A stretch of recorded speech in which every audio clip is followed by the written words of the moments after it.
शिकारी तू तो नेहा के पास दोस्ती के लिए गया था ना? की जवाब दिया उसने? अरे यार क्या बताऊं, उसने तो गंदी गंदी गालियां दे के ब्लॉक कर दिया मुझको। भाई ऐसा क्या बोला है तू उसे? अरे तुम दोनों कौन हो? फौजी, हम तो आपके पास पढ़ने आए हैं। ओह अच्छा, अगर ऐसा है तो मैं तुम्हें फटाफट रिवाइज कराता हूँ कि अब तक हमने इस चैप्टर में क्या क्या देखा। इस चैप्टर की पहली वीडियो में हमने देखा कि सेल की डिस्कवरी कैसे हुई। फिर हमने डिस्कस किया कि how cells become living. Then हमने सेल्स एंड उससे बनी हुई ब्यूटीफुल दुनिया के बारे में जाना एंड देखा कि एक सेल 3 पार्ट से मिलकर बना होता है, plasma membrane, nucleus and cytoplasm. Plasma membrane and nucleus के बारे में हम ऑलरेडी देख चुके हैं। So now let's talk about cytoplasm.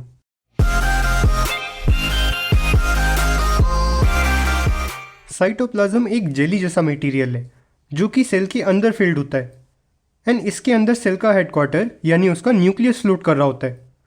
But क्या बस यही चीज़ें इनफ हैं सेल को लिविंग बनाने के लिए? नो, एक सेल को लिविंग बनने के लिए उसे और भी बहुत सारे स्ट्रक्चर्स की ज़रूरत होती है। ये स्ट्रक्चर्स सेल के साइटोप्लाज्म में प्रेजेंट होते हैं एंड इन स्ट्रक्चर्स को हम सेल की ऑर्गेनेलीज कहते हैं। जिस तरह से हमें ज़िंदा रहने के लिए अपनी ऑर्गन्स की ज़रूरत पड़ती है, उसी तरीके से हमारे सेल्स को ज़िंदा रहने के लिए अपनी ऑर्गेनेलीज की ज़रूरत पड़ती है। चल शिकारी, खुद सोच के बता कि एक सेल को लिविंग बनने के लिए उसमें कौन कौन सी ऑर्गेनेलीज होनी चाहिए? प्यार, सबसे ज़रूरी है प्यार। प्यार के बिना भला कोई कैसे ज़िंदा रह सकता है? अरे पागल हो गया है क्या? अरे पजी इग्नोर करो इसे, आप ही बता दो। अजीब लोग हैं दुनिया में बड़े। खैर, सेल को फंक्शन करने के लिए सबसे इम्पॉर्टेंट चीज़ है एनर्जी। जिस तरीके से टीवी, फ्रिज, एसी, फ़ोन बिना किसी एनर्जी के सोर्स के नहीं चल सकते, उसी तरीके से सेल बिना एनर्जी के फंक्शन नहीं कर सकता। इसीलिए भाई साहब सेल के पास अपना खुद का पावर हाउस होता है एंड इस पावर हाउस को हम माइटोकॉन्ड्रिया कहते हैं। माइटोकॉन्ड्रिया एक डबल मेम्ब्रेन बाउंड ऑर्गेनेली है। इसका मतलब ये हुआ कि माइटोकॉन्ड्रिया बाहर से 2 मेम्ब्रेन से कवर्ड होता है। जैसे प्लाज्मा मेम्ब्रेन सेल को कवर करती है ना, वैसे ही माइटोकॉन्ड्रिया के पास अपनी खुद की 2 पर्सनल मेम्ब्रेन होती हैं, ताकि माइटोकॉन्ड्रिया अपना खुद का माइक्रो एनवायरनमेंट क्रिएट करके अपने हिसाब से अपना काम कर पाए। माइटोकॉन्ड्रिया सेल में प्रेजेंट फूड को लेकर उसे एनर्जी के छोटे छोटे पैकेट्स में कन्वर्ट कर देता है एंड ये एनर्जी के पैकेट्स सेल की ऑलमोस्ट सभी एक्टिविटीज़ में यूज़ होते हैं। Interesting right? इन एनर्जी के पैकेट्स को हम एटीपी कहते हैं। समझ में आया शिकारी तुझे कुछ? अरे शिकारी कहाँ चला गया? तुम मुझे छोड़ के बड़ा पछताओगे। ओ मेरे देवदास, वापस आ जा इस दुनिया में। अरे भाई क्या हो गया है इसे? पाजी आप इग्नोर करो इसे। खैर, हमने अपने सेल को एनर्जी तो दे दी, अब बताओ उसे और किस किस चीज़ की ज़रूरत पड़ेगी? पाजी सेल के पास कोई फैक्ट्री भी तो होनी चाहिए ना, जहाँ सेल का सारा सामान बने। एग्जैक्टली, कुछ ऐसी ही फैक्ट्री होती है हमारे सेल के पास एंड इस फैक्ट्री को हम एंडोप्लाज्मिक रेटिकुलम बोलते हैं। सेल की ज़रूरत का सारा सामान यहीं बनता है। हमारे सेल्स के अंदर 2 तरह के एंडोप्लाज्मिक रेटिकुलम प्रेजेंट होते हैं, smooth endoplasmic reticulum and rough endoplasmic reticulum. Smooth endoplasmic reticulum cell के लिए लिपिड्स बनाता है।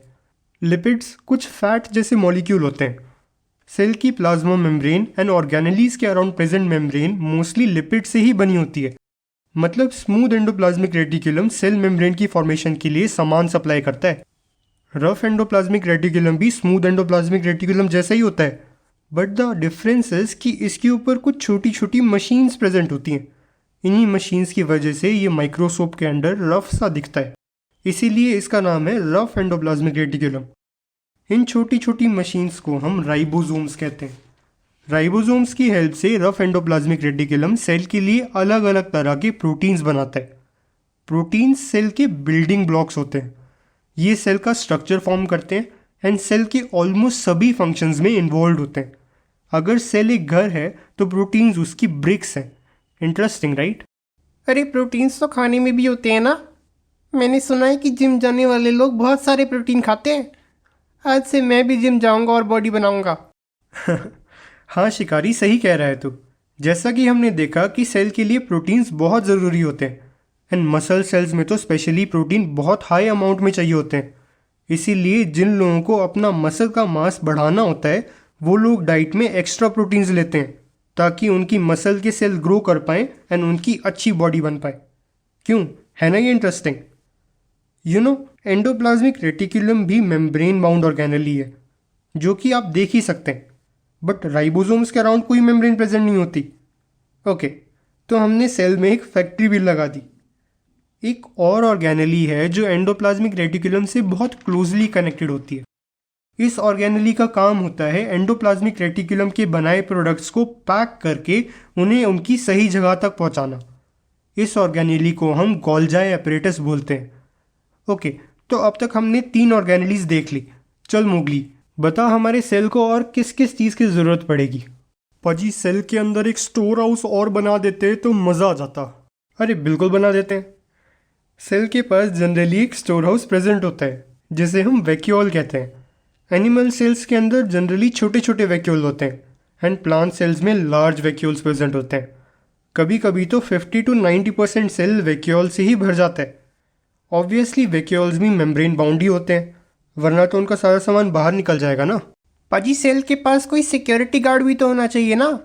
अरे वाह शिकारी, सेल के पास एक सिक्योरिटी गार्ड भी होता है जिसे हम लाइसोसोम कहते हैं। लाइसोसोम डाइजेस्टिव एंजाइम से भरे मेम्ब्रेन बाउंड सैक्स होते हैं।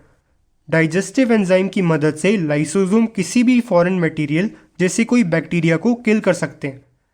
लाइसोसोम में प्रेजेंट डाइजेस्टिव एंजाइम्स हमारी सेल की फैक्ट्री यानी एंडोप्लाज्मिक रेटिकुलम में बनते हैं एंड उसकी मेम्ब्रेन हमारी सेल का पैकर यानी गोल्जाई एपरेटस बनाता है। लाइसोसोम सेल को बाहर के अटैक से तो बचाते ही हैं, पर अगर सेल की कोई ऑर्गेनेली ठीक से काम नहीं करती तो वो उसे भी डाइजेस्ट करके हटा देते हैं। यूनिसेलुलर ऑर्गेनिज्म में लाइसोसोम फूड की डाइजेशन में भी यूज़ होते हैं।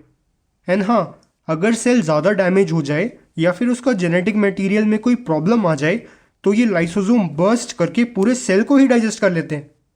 इसीलिए लाइसोसोम को हम सुसाइडल बैग्स भी कहते हैं। मगर पाजी, इसकी क्या ज़रूरत है? एक्चुअली क्या है ना कि जेनेटिक मटेरियल सेल का इंस्ट्रक्शन मैनुअल होता है एंड अगर इस इंस्ट्रक्शन मैनुअल में कोई डिफेक्ट आता है तो सेल एक्सेसिवली डिवाइड करना स्टार्ट कर सकता है। ऐसा होने पे ये सेल कैंसर में कन्वर्ट हो सकता है एंड बॉडी को हार्म कर सकता है। तो ऐसा ना हो इसीलिए लाइसोसोम सेल को ही डाइजेस्ट कर लेते हैं। Interesting right? ओके, तो इसी के साथ हमारी एनिमल सेल में प्रेजेंट सारी ऑर्गेनेलीज कंप्लीट होती हैं। चल मोगली, फटाफट रिवाइज करा दे कि अब तक हमने क्या क्या देखा। हमने देखा कि सेल को फंक्शन करने के लिए उसे बहुत सारी ऑर्गेनेलीज की जरूरत होती है। ये ऑर्गेनेलीज साइटोप्लाज्म का पार्ट होती हैं। सबसे पहली ऑर्गेनेली जो हमने डिस्कस की वो थी माइटोकॉन्ड्रिया, जो कि सेल का पावर हाउस होता है। माइटोकॉन्ड्रिया एक डबल मेम्ब्रेन बाउंड ऑर्गेनेली है। फिर हमने बात की सेल की फैक्ट्री यानी एंडोप्लाज्मिक रेटिकुलम के बारे में। हमने देखा कि सेल में 2 टाइप के एंडोप्लाज्मिक रेटिकुलम प्रेजेंट होते हैं, rough endoplasmic reticulum and smooth endoplasmic reticulum.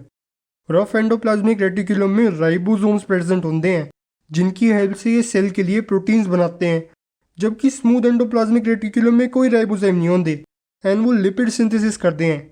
फिर हमने अपनी थर्ड ऑर्गेनेली गोल्जाई एपरेटस की बात की, जो कि एंडोप्लाज्मिक रेटिकुलम के बनाए प्रोडक्ट्स को पैक करके अलग अलग जगह पहुंचाती है। फिर हमने बात की वैक्यूल के बारे में, जो कि स्टोर हाउस होते हैं सेल का। फिर हमने लाइसोसोम को देखा, जो कि सेल की security guard and suicidal bag होते हैं। एंड पाजी, हमने जितनी भी ऑर्गेनेली डिस्कस की वो सारी मेम्ब्रेन बाउंड होती हैं, सिर्फ राइबोसोम के अराउंड कोई मेम्ब्रेन नहीं होती। अरे वाह मेरे शेर, सीख शिकारी इससे कुछ। यू नो, हमने जितनी भी मेम्ब्रेन बाउंड ऑर्गेनेलीज देखी वो सारी सिर्फ यूकैरियोटिक सेल्स में ही प्रेजेंट होती हैं, जबकि प्रोकैरियोटिक सेल्स जिनमें हमारे बैक्टीरियाज आ जाते हैं उनमें कोई भी मेम्ब्रेन बाउंड ऑर्गेनेली प्रेजेंट नहीं होती। उनमें माइटोकॉन्ड्रिया, एंडोप्लाज्मिक रेटिकुलम, गोल्जाई बॉडी कुछ भी प्रेजेंट नहीं होता। इनमें प्रोटीन सिंथेसिस के लिए बस राइबोसोम्स प्रेजेंट होते हैं जो कि मेम्ब्रेन बाउंड नहीं होते। ये सेल बहुत पुराने ज़माने टाइप के होते हैं, ये पूरी तरह जुगाड़ से चलते हैं। रिमेंबर, हमने पिछली वीडियो में देखा था कि इनके न्यूक्लियस के अराउंड भी कोई मेम्ब्रेन प्रेजेंट नहीं होती। इनमें मेम्ब्रेन के नाम पे बस एक सेल मेम्ब्रेन प्रेजेंट होती है। Interesting right? चलो, अब एक लास्ट ऑर्गेनेली और है जो आपको मोगली पढ़ाएगा। ठीक है पाजी, जो हमारी लास्ट ऑर्गेनेली बची है उसका नाम है प्लास्टिड। प्लास्टिड एक डबल मेम्ब्रेन बाउंड ऑर्गेनेली है जो कि प्लांट सेल में प्रेजेंट होती है बट एनिमल सेल में प्रेजेंट नहीं होती।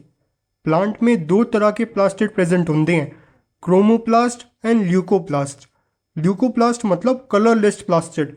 इनका काम होता है स्टार्च ऑयल वगैरह स्टोर करना, जबकि क्रोमोप्लास्ट मतलब कलर्ड प्लास्टिड। अब बताओ मोस्टली प्लांट लीफ का कलर ग्रीन क्यों होता है? उनमें फोटोसिंथेसिस के लिए क्लोरोफिल प्रेजेंट होता है ना, एंड क्लोरोफिल ग्रीन होता है, इसलिए प्लांट भी ग्रीन होते हैं। जी हाँ, एंड ये क्लोरोफिल प्रेजेंट होता है क्लोरोप्लास्ट में, जो कि एक टाइप के क्रोमोप्लास्ट हैं। परफेक्ट, चलो इसी के साथ हमारी वीडियो ख़त्म होती है। शिकारी, आई एम सो सॉरी, मैंने तुम्हें भगा दिया। I really want to be your friend. अब मैं इतना भी कुछ खास नहीं।